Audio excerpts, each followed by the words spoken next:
Hello friends, cooking A to Z के kitchen में आज मैं फिर से कुछ ऐसे यूज़फुल किचन के टिप्स एंड ट्रिक्स आप लोगों के साथ शेयर करने वाली हूँ जो मेरे बहुत ही काम आते हैं। क्योंकि ये कुछ मेरे आइडियाज़ हैं जो हमेशा मेरे किचन में काफ़ी हेल्पफुल रहते हैं। तो उम्मीद करती हूँ कि आज की वीडियो आपके लिए भी बहुत ही हेल्पफुल होगी और आपको ज़रूर से पसंद आएगी। तो वीडियो के एंड तक ज़रूर से बने रहें।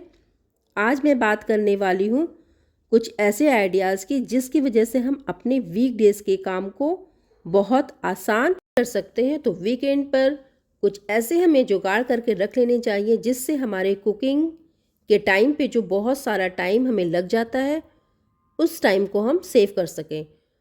तो यहाँ पे मैं बनाने वाली हूँ एक ऐसा मसाला जिससे हम कई तरह की शाही डिश तैयार कर सकते हैं। तो इसके लिए मैंने यहाँ पे प्याज, टमाटर, अदरक, लहसुन, काजू, बादाम, कुछ खड़े मसाले और बटर के साथ इस मसाले को तैयार कर रही हूँ। इस मसाले को सबसे पहले हम पानी के साथ अच्छे से कुक करेंगे जब तक कि ये मसाला अच्छी तरीके से गल नहीं जाता, सॉफ्ट नहीं हो जाता। इस प्रोसेस में कम से कम 10 मिनट तो आपको लगेंगे। उसके बाद आप चेक करके देखेंगे ये सारा मसाला गल गया है तो इसे थोड़ी देर तक ठंडा होने देंगे। फिर इस मसाले का हम पेस्ट बना लेंगे। पेस्ट में आपको बाहर से पानी बिल्कुल भी ऐड नहीं करना है क्योंकि इन मसालों को हमें स्टोर करके फ्रिज में रखना है। तो इन मसालों को मैंने ग्राइंड कर लिया है और अब इसे हम स्ट्रेन कर लेंगे। तो ये देखिए सारा मसाला हमने स्ट्रेन कर लिया है और इसे आप चाहें तो क्यूब शेप में भी या फिर ऐसे ही किसी भी कंटेनर में कवर करके फ्रीज कर सकते हैं। और ये मसाला आपका पूरे हफ्ते तक आराम से चल सकता है।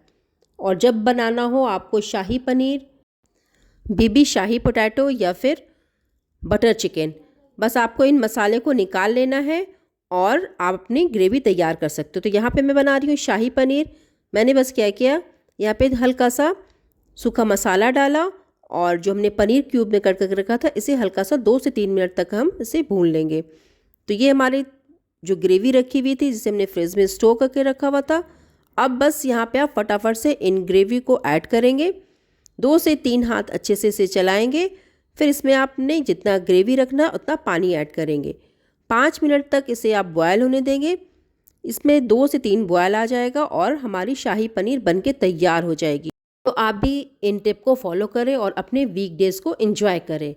दूसरी हमारी बहुत ही काम की टिप है, आपने देखा होगा कि ये मसूर की दाल को जब भी आप बनाते हैं तो ये दाल बहुत ही गाढ़ी सी हो जाती है। ये तो बिल्कुल कम गाढ़ी दिख रही है, कई कई बार बिल्कुल ये जमा सा हो जाता है जो देखने में भी नहीं अच्छा लगता। आप मेहमानों के सामने तो इसे सर्व भी नहीं कर सकते और ख़ुद को खाने में भी अच्छा नहीं लगता, ना तो उसमें टेस्ट आता है।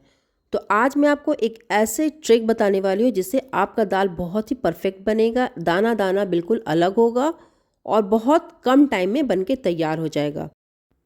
तो देखिए मेरी इस टिप में मसूर की दाल को आप परफेक्ट कैसे बना सकते हैं। तो ये मैंने लिया तेल, मैंने सरसों का तेल लिया है। एक प्याज स्लाइस करके गर्म तेल में फ्राई करने हैं। इसमें हम डालेंगे एक हरी मिर्च। दाल बहुत तीखी अच्छी नहीं लगती इसलिए मैंने यहाँ पे एक हरी मिर्च डाला है। प्याज को हमें हल्का ब्राउन कर लेना है। वॉश की हुई दाल इसमें हम डालेंगे और साथ ही साथ इसमें हम टेस्ट के अकॉर्डिंग नमक डालेंगे। 2 से 3 हाथ हम इसे भूनेंगे। फिर इसमें पानी आप डाल दें, अच्छे से मिक्स करें। फिर इस पर लिड लगा लें। लिड लगाने के बाद हमें फ्लेम को फुल कर लेना है और एक प्रेशर आने देना है। जैसे ही इसमें एक प्रेशर आना स्टार्ट होगा तुरंत ही फ्लेम को बंद कर दें या ज़्यादा से ज़्यादा पूरा प्रेशर होने दें। पूरा प्रेशर होने के बाद दाल को आप बंद कर दें और फ़ौरन दाल को आपको खोलना नहीं है, इसे स्टीम में आप छोड़ दें। थोड़ी देर के बाद आप चेक करेंगे तो आप देखेंगे दाल हमारी कितनी परफेक्ट बनी है। एक एक दाल आपस में अलग अलग होगी, चिपकी हुई नहीं होगी। तो इस ट्रिक को आप ज़रूर से फॉलो करें और अच्छी सी दाल तैयार करें और कमेंट करके बताएं आपकी दाल कैसी बनी। ये रही मेरी अगली टिप।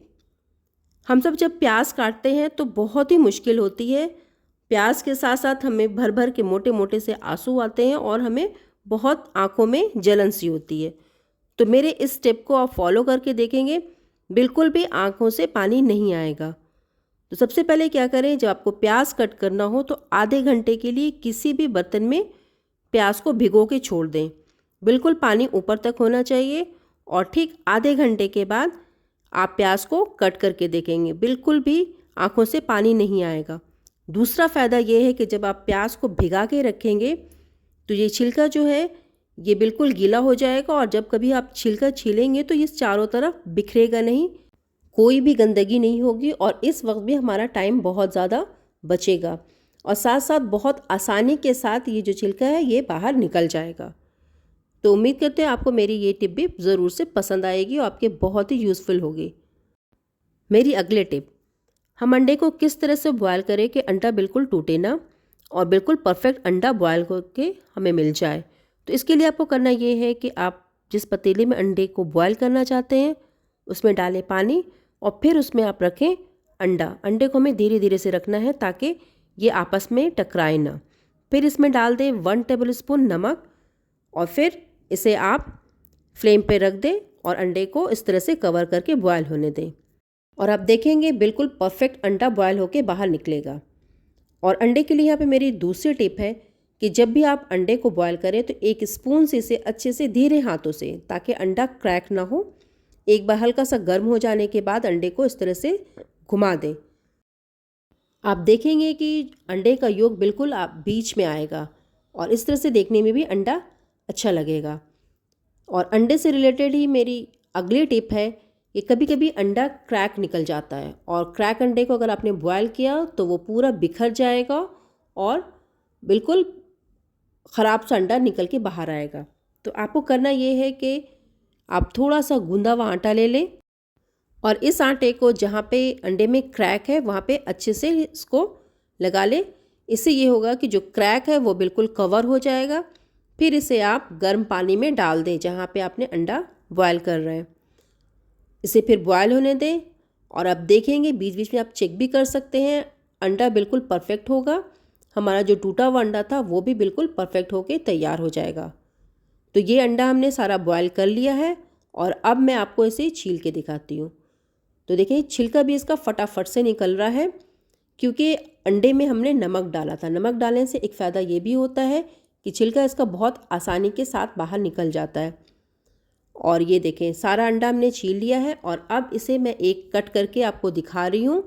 तो ये देखें इसे हमने कट किया है, और इसका योग बिल्कुल बीच में आ रहा है, और जो अंडा क्रैक था वो भी बिल्कुल अच्छी तरीके से बॉयल हुआ है, कहीं से भी वो बाहर नहीं निकला है, बिल्कुल परफेक्ट जैसे सारे अंडे बॉयल हुए हैं ये क्रैक अंडा भी हमने बॉयल कर लिया है।